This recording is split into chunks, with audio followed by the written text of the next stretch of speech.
Thanks for joining us here on the Clark Howard Show. You know, our mission is to serve you with advice and information that empowers you so you make better financial decisions in your life. And if you have a moment today, I hope you'll take that moment to look at clarkschristmaskids.com. It's where we take care of the Christmas wishes of children in foster care. And whatever you're in a position to donate, please help out these children. Let them know after they've been let down by the adults in their lives that an absolute stranger cares about them, loves them. Again, it's clarkschristmaskids.com. So I can't even begin to tell you about how many people are contacting us with questions posed for the podcast and the YouTube show, and people contacting us at the Team Clark Consumer Action Center totally befuddled about I-bonds. And I've got some new important advice on the I-bonds you may have bought when the rates were really high a few years ago. And then I've got to do a follow-up about Fidelity, because we've had some questions recently from listeners and viewers about how I could make Fidelity one of my three favorite children when Fidelity as a child is showing some misbehavior. And I'll tell you what I mean later in this podcast.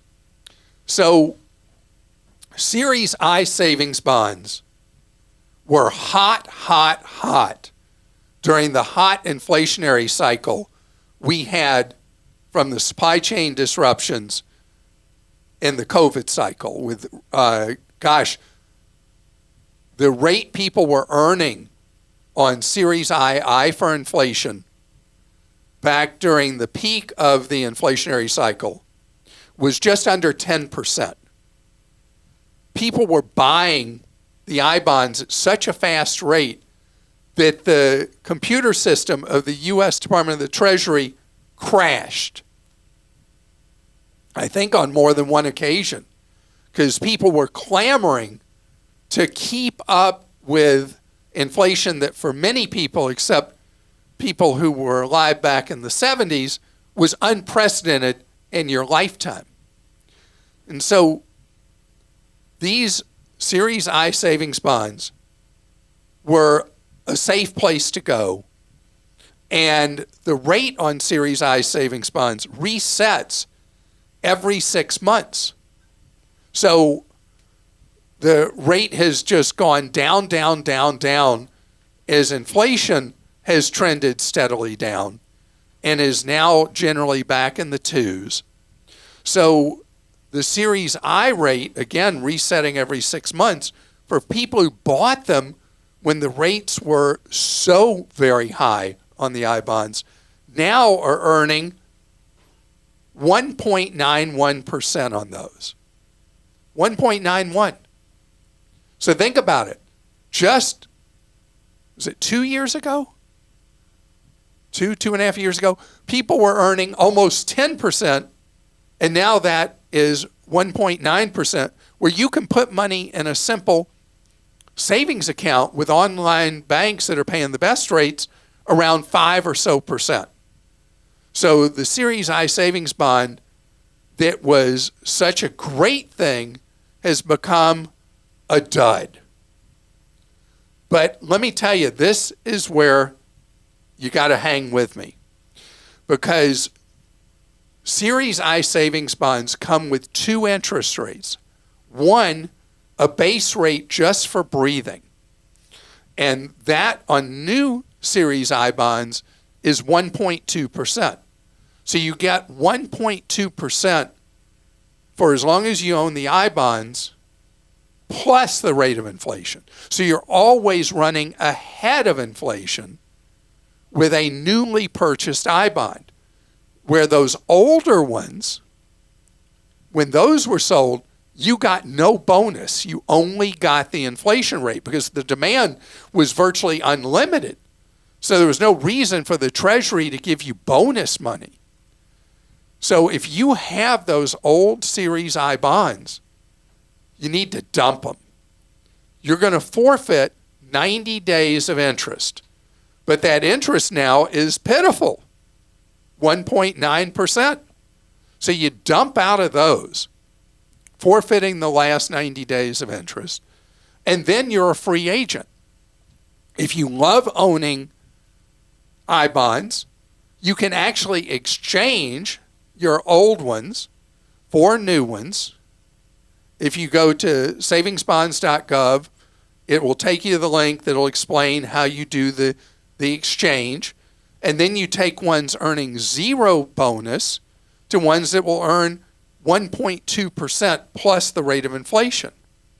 Again, resetting every 6 months. So if inflation rises again, for whatever reason, you are getting that higher inflation money, plus you're getting the 1.2%. It is worth the forfeit of 90 days of interest to exit either into new ones or follow the money. And the money right now says you're better off in these online banks. You can see a list of some of the best rates out there in the country at clark.com. There are many lists out there if you don't like ours, but you can find these rates. Again, around 5 is the magic number you're looking for right now for your money to be earning a lot more than you're earning on something that I encouraged you to buy a few years ago, and now I'm telling you, you want to dump them. I mean, it's like, why the inconsistent message? Because the market conditions changed. Chase the money. All right, Dennis in California says, I know Clark usually does not like piece of garbage debit cards, in quotes. Piece of trash is Yes. what I say. What are his thoughts on the new PayPal debit card that provides a 5% rebate on selected purchase categories? Okay, so as long as you understand the risk with a debit card and you're chill with that, you can do it. So with a PayPal linked debit card, the only money at risk is the money you have available in your account. Debit cards tied into a checking account that you pay your mortgage from or car payment or rent, big expenses, and your payroll goes into it and stuff like that, that's playing with dynamite because you have so much money at risk. If the debit card is paying these on these select categories and you're disciplined and you only use the card for those categories and you're comfortable again with the fact that if somebody gets your number and uses it, your money disappears, then you have to fight with PayPal to get your own money back. The advantage of credit cards is there's only a charge there. No money of yours has left the building. Your money is still there. So that's why I call them a piece of trash, because the debit card is so anti-consumer. In this case, if you go in eyes wide open and you protect yourself by not having too much money at risk in the account, I think it's great. Norman in Georgia says, what Garmin device does Clark wear to detect a fall? There are many on the market. So my Garmin device does not. All right, so those of you on the YouTube show will see there's something really wrong. Well, we get a lot of questions questions about the number. I wear 2 watches. 2 watches. And an so Oura this is ring. not really a watch, although it does tell time, I think. Yeah. So this is my Garmin fitness tracker. And I've been in the Garmin orbit for 15 years. And I'm obsessed with fitness. And even though I'm far from an athlete, I'm obsessed with fitness. And Garmin, in my opinion, is the best at it. And what's that model? I have no idea. The cheapest one you could get? it was on sale, and it just does the thing. Okay, and but that doesn't detect falls. And Right. today, it's very unhappy with my step count. Okay. And it only has my goal today at 16,380 steps. Wow, slacker. You're really I know, slacker. because I try to be 18,000 a day. The other I wear is the latest Samsung watch. That's the 7, I think is the number they're on. This one does fall detection.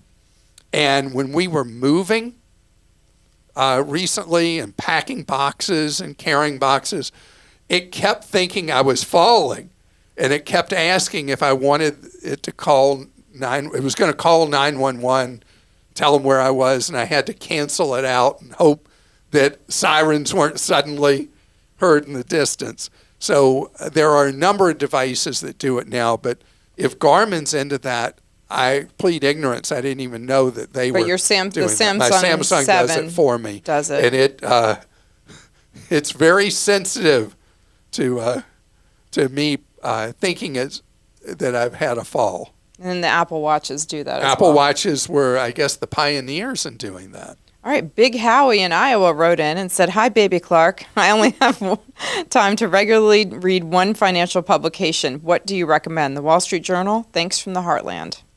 Okay, so, gosh, this is one. brutal. Yeah, you can only pick one. Brutal. I know what you would say. I think I know what you would say. Maybe I'm wrong. Maybe I'm wrong. I think that you would say the Financial Times. Yeah, that is absolutely right. Yeah, the Financial Times is my most important read. Comes out 6 days a week. Doesn't waste as much of its efforts. Like the Wall Street Journal has become kind of a lifestyle publication as well as finance, and so a lot of those lifestyle stories are fun. But I really am not interested in what the greatest new look is in men's suits. I mean, I obviously don't care about fashion at all. But the Financial Times is what the Wall Street Journal used to be. It's just so in the weeds about finance. If you find that, do a trial. If you find that it's so Dullsville for you and puts you to sleep, I would say if you're interested in finance, you said financial publication, I would say the Wall Street Journal's sister publication would be the better choice if you're interested in finance principally. That would be Barron's Magazine, that does both daily updates and then a weekly magazine. Not getting the physical one, just the online, the digital. And I'd put the Wall Street Journal in third place. It's not as good a newspaper as it used to be. Oh, and the reason the Big Howie called you Baby Clark is because we talked about it before on the podcast that your family all calls you Baby Clark because you're the youngest. Yeah, I can live to 110, and my family will still be calling me Baby Clark. Baby Clark, Clark, Clark, Clark. You know the Baby Shark song? I don't. I hear it in my head whenever you say Baby Clark. Okay. I was an unexpected. I'll show you during the break. I was an unexpected child, and I am much younger than my siblings, so thus the Baby Clark moniker. Would you call that a moniker? Yes, it's a moniker, nickname, moniker. Okay. Coming up ahead, I want to talk about one of my three favorite children, Fidelity Investments, that has been getting some bad publicity lately and generated some questions from listeners and viewers about whether Fidelity should be kicked out of my favorite kids list, and we'll talk about that straight ahead. So I have 3 kids, and I love my 3 children. They all have, let's call them quirks. Each of them have things that are like, we're human beings, right? And we all are going to have things that we wish that someone we love did better or whatever. So I'm going to go from that to talking about my figurative 3 favorite children in the investment world, which are Vanguard, Schwab, and Fidelity. And with each of my 3 favorite children, from time to time, I've talked about things they've done that I think are classless and wrong. And so it's all part of being unbought and unbossed. You know, I'm going to say what I feel regardless. Just like being the man from Costco. If Costco does something I don't think is right, I'm going to call them out on it. It's just what you got to do. You got to, the good and the bad go together. So let's take first Vanguard, one of my 3 favorites. Vanguard really has done so much for the American people over its existence. it's unreal. Popularizing investing beyond the nation's rich, where Vanguard made investing accessible to all of us. So Vanguard, I've been really sore at for a number of years because they have become expert at customer no service. And the complaints about Vanguard not having their customer service act together, not having technology that's up to date to service customers and for customers to do self-service with app and online. I mean, it's not a secret. This is Vanguard's Achilles heel. And then Schwab, I was all over Schwab about what they were doing when interest rates and inflation were really high, that they were cheating their customers by putting their idle cash in an ultra low savings rate automatically, and you manually would have to go in and earn 15 times the interest by manually moving your money into a Schwab money market fund that was earning 15 times what the default was. Today, I think it's 10 times. And that was just wrong. Just wrong. So even your favorite children have flaws. Now let's move to Fidelity. So we've had a number of complaints from people about Fidelity doing things wearing two hats, being a fiduciary and then not being a fiduciary, and potentially misleading customers into crummy products because there was more money in it for Fidelity. Well, Barron's magazine that I talked about a little while ago is a publication that is one of my must-reads every single day. I've been reading for a good while about the stuff going on with Fidelity, with pushing their employees to put people in garbage that paid high commissions. And so Barron's has a story just in the last week about a longtime Fidelity employee who was with Fidelity, I think, 24 years, who Fidelity fired because the person became a whistleblower calling Fidelity out for purposely putting people in inferior investments because they generated higher income for Fidelity, and that the employees were pressured, forced, if you will, to put people in junk instead of better stuff. So how do I resolve in my mind that Fidelity is a favorite child? This is one that is tougher than the other two, because this one really, really has bothered me for a while when we started hearing about it from listeners and viewers talking about stuff they were being put in. And then this case ended up settling with a NDA, non-disclosure agreement. So we don't know exactly how it all played out because nobody's talking. But Fidelity played so dirty with this employee, this person who had a perfect work history for 24 years. Suddenly they said they were garbage and posted bad stuff about them on Broker Check. I assume that has been removed now.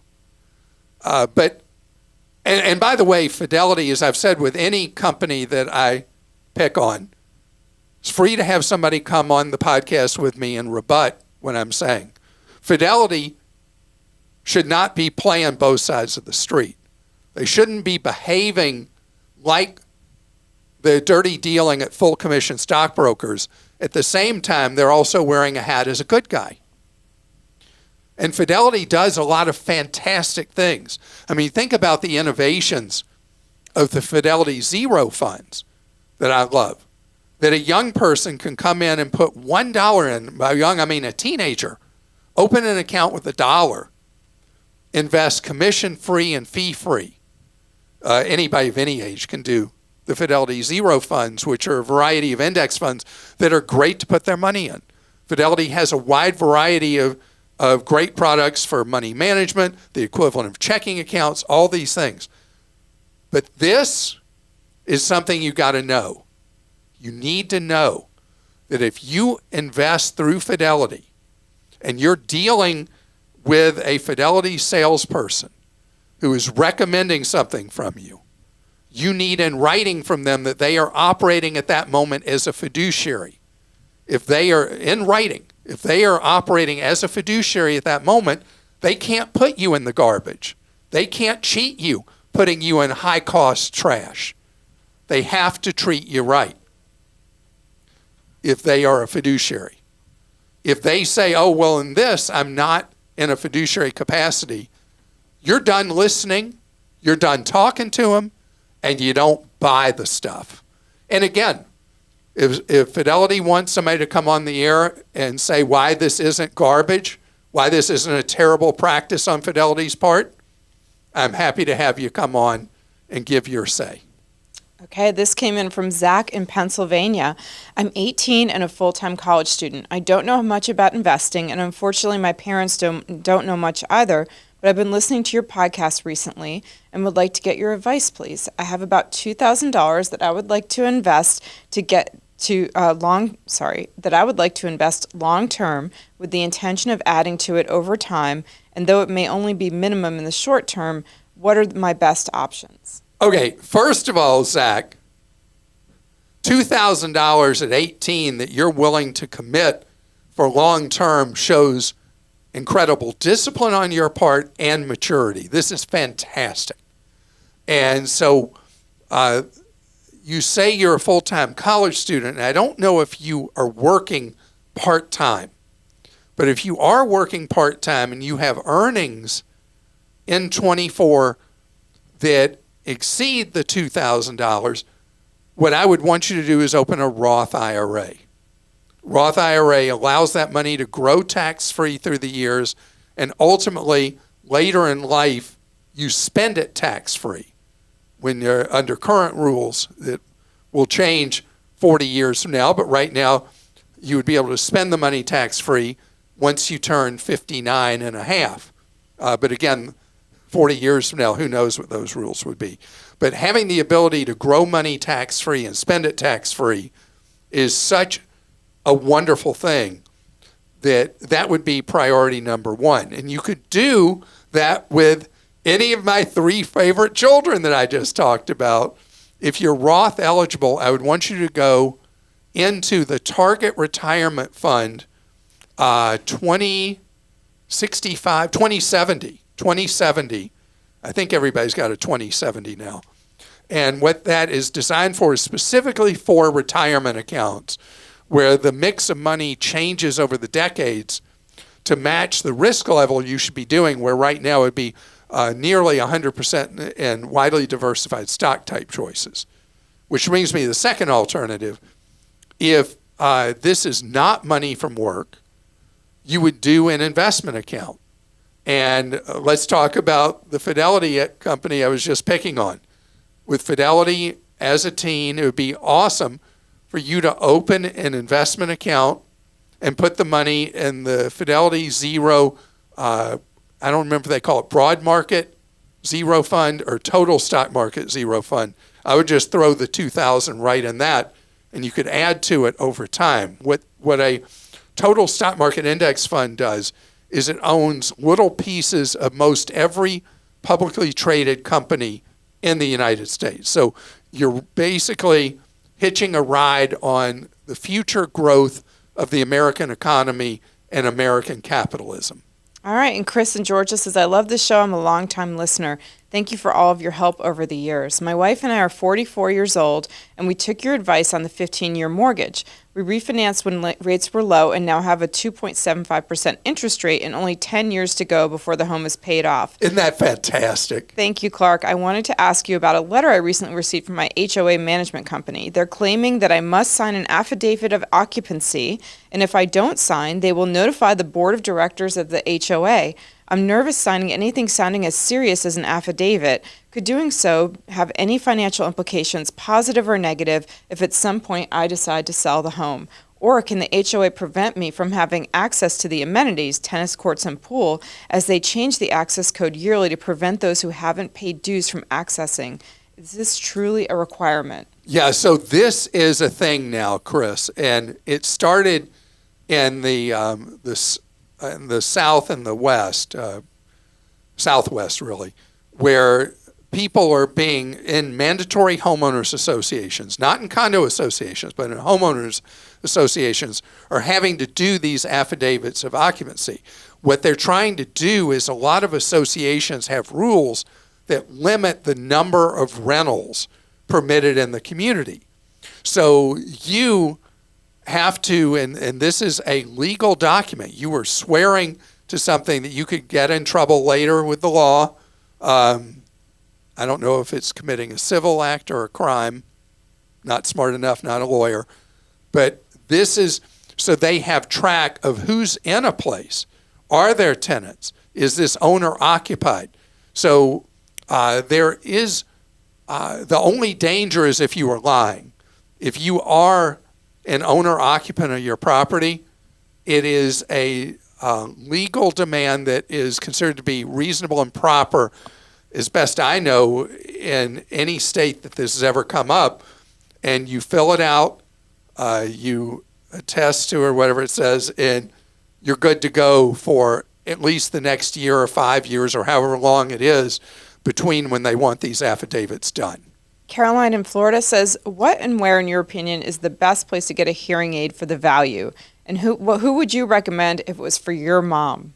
So, Caroline, I've got a change in my answer on this, and that is I am so excited for people who have iPhones and what Apple has done with the AirPod 2 Pros, Pro 2s, whichever way you say it, that are FDA certified as hearing aids for minor to moderate hearing loss.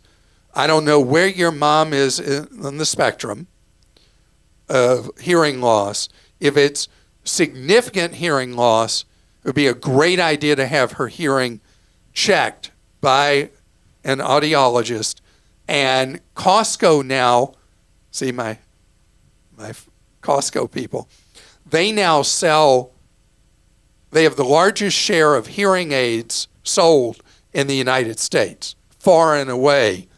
And for traditional hearing aids, their prices are generally 1/4 of what the traditional industry price has been.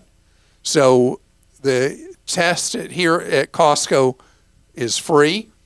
If the hearing loss is found to be mild or moderate, you could start, if your mom's an iPhone user, you could have her start with the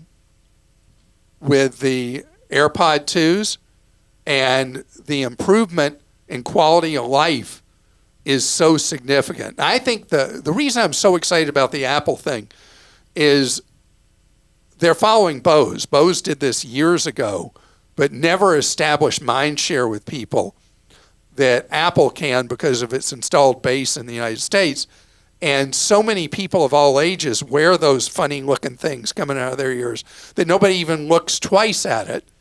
And it is an actual real hearing aid that can make life so much better, particularly in a situation where there's a lot of ambient noise around where you are. But I wouldn't, unless you know it's very mild, I wouldn't start with those till you've had a hearing test. And again, I'm a strong believer in Costco being the best place in America to have your hearing checked out. And we have a guide at Clark.com on the best places to buy hearing aids in addition to Costco, because maybe you don't like Costco, maybe you've had a bad experience there. We have other places we've reviewed as well that you can check out to see if this is something you should be doing and where you want to go down that path. So thank you so much for joining us today. We're all about you. We're all about you learning ways to save more and spend less and avoid getting ripped off. I love what we do with our daily newsletters.